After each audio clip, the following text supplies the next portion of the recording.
একজন লোক দুই তলায় বা উপরের তলায় আগুন আটকে গেছে, তখন কিভাবে আমরা ল্যাডার দিয়ে সিঁড়ি দিয়ে কিভাবে লোককে উদ্ধার করবো সে পদ্ধতি আপনাদের লক্ষ্য দেখানো হচ্ছে।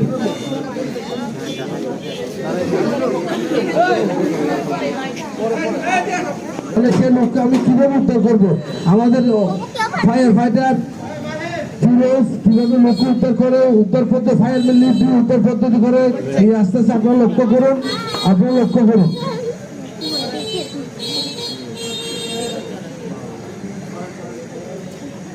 আমরা যে কোনো শুধু আমাদের ফায়ার সার্ভিস ও সিভিল ডিফেন্স অগ্নি নির্বাপন কাজ না, উদ্ধার পদ্ধতি, উদ্ধার, প্রাথমিক চিকিৎসা এবং প্রশিক্ষণ।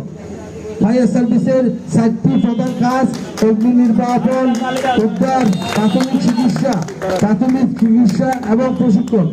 এই আহত লোকটিকে উদ্ধার করে এখন আমাদের ফায়ার সার্ভিসের অগ্নিসেনারা প্রাথমিক চিকিৎসা প্রদান করে জরুরি ভিত্তিতে সরকারি হাসপাতালে প্রেরণ করবে।